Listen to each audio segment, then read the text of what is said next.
Hi everyone, welcome to my channel. In today's session, I'm going to talk about the Spanish tragedy by Thomas Kidd. The Spanish tragedy or Hieronimo is mad again. Hieronimo, H-E-R-O-N-I-M-O. Hieronimo is mad again. So this is the Elizabethan tragedy play about which I'm going to talk today. Before that, subscribe my channel.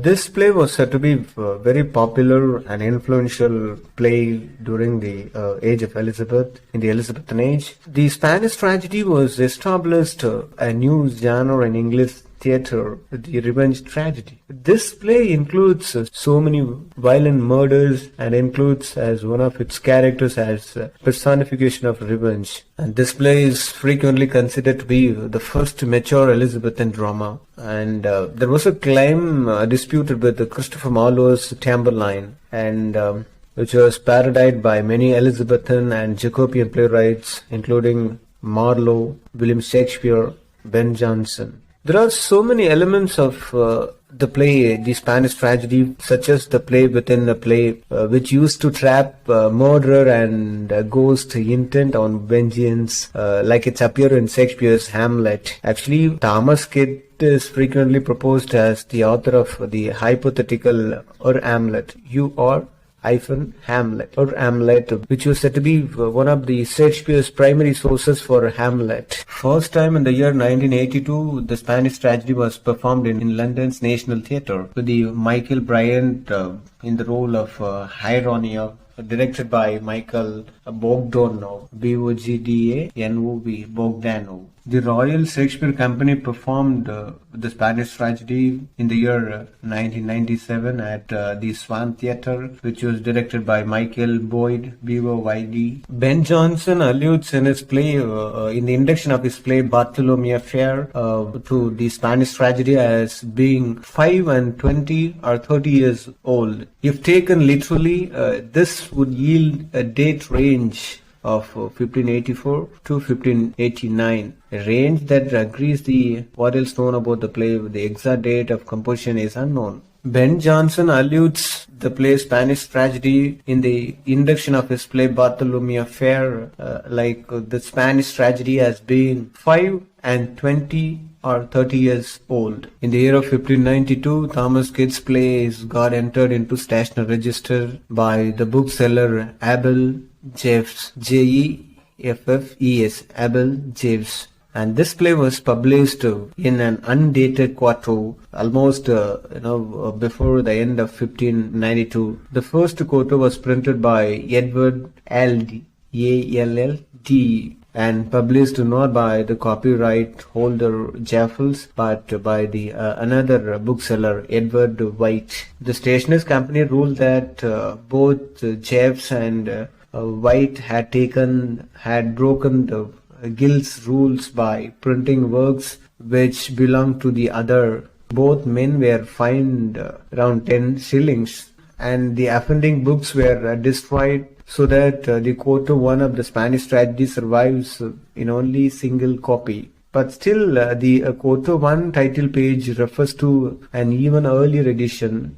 There are so many characters in this place, like the Spanish king, Don Caprion, Duke of Castle, the king's brother, then Don Lorenzo, who is the Duke of Castle's son, then Belle Imperia, the Duke of Castle's daughter, then Pedrignano, then Christophe, and more. Even before the opening of the play, the Viceroy of Portugal rebelled against Spanish rule. A battle took place in which the Portuguese were defeated, and their leader, the Viceroy's son Balthazar, killed the Spanish officer Andrea before being taken captive by the Spanish. Andrea's ghost and the personification revenge itself are present on stage throughout the entirety of the play and serve as chorus. At the end of each act, Andrea bemoans the series of injustices that have taken place, and then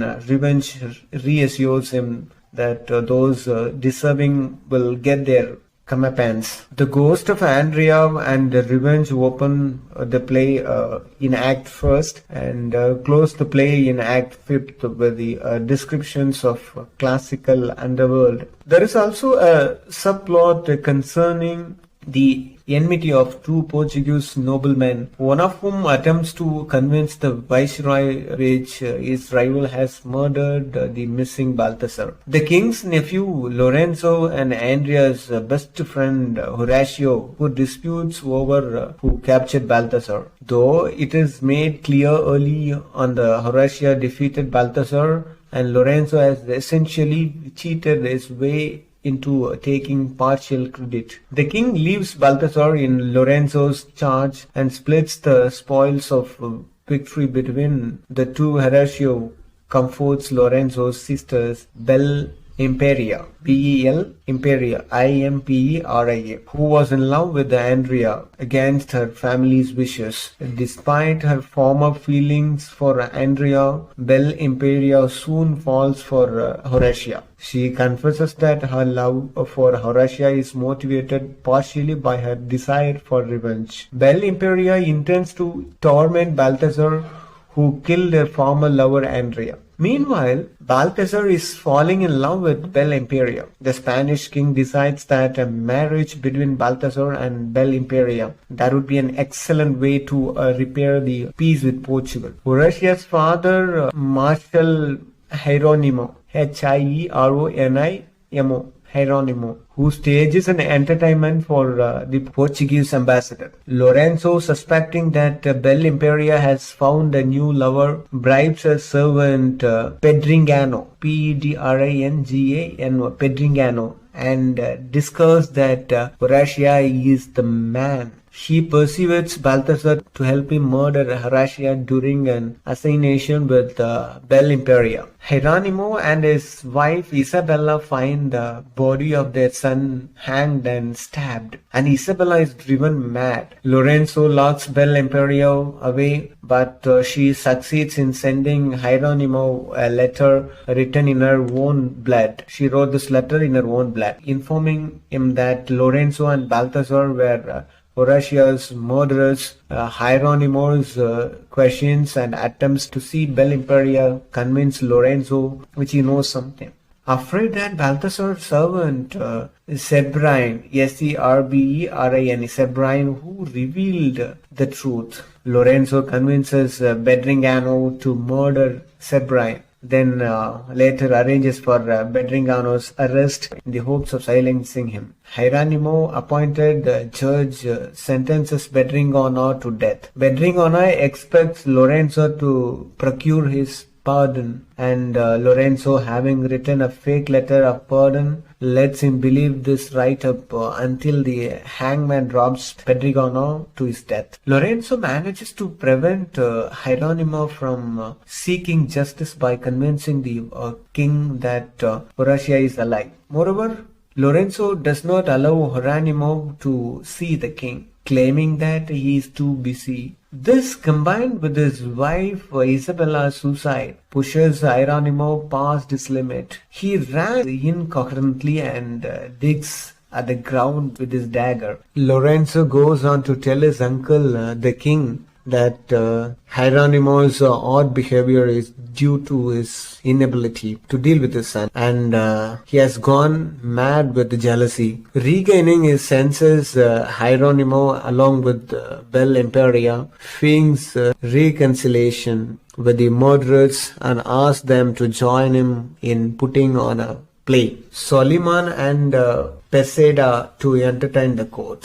When the play is performed, Hieronimo uses real daggers instead of prop daggers, so that Lorenzo and Balthasar are stabbed to death in front of the king, viceroy, and duke. He cast the play in such a way that both himself and Bel Imperia could exact their own revenge by killing the murderers. Bel Imperia chooses to stab herself during the play, although this was not Hieronymo's intention to her. Hieronymo tells everyone the motive behind the murders, bites out his own tongue to prevent himself from talking under torture, and kills the Duke of Castile and then himself. Andrea and Revenge are satisfied to promise to deliver suitable eternal punishments to the guilty parties. So this play subverts typically Senecan qualities such as use of ghost character. For Kid, the ghost is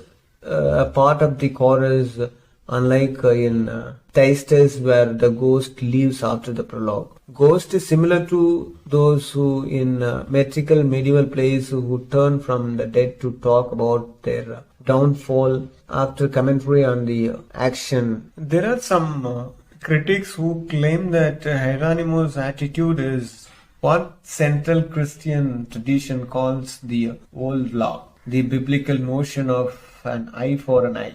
Hieronymo's passion for justice in society is revealed when he says, "For blood with blood shall, while I sit as judge, be satisfied and the law discharged." So some critics have said that the Spanish tragedy who resembles Senecan tragedy, the separation of acts, the emphasized bloody climax, and the revenge itself makes this play resemble some of the most famous ancient plays. The structure in essence is play within a play. The play opens with the background of why Hieronymo wants to seek revenge. He is seen as a minor character and eventually becomes the protagonist to add to the revenge plot. When he becomes the main character, the plot begins to unfold and become the revenge story that it is. Kid incorporates the build up to the revenge as a way to show the internal and external struggles of the characters. The actual revenge takes place during the play that Hieronymo stages, making this the climax of the play. That become the climax of the play. Well, that's it about the play, The Spanish Tragedy. Thanks for listening. Subscribe my channel.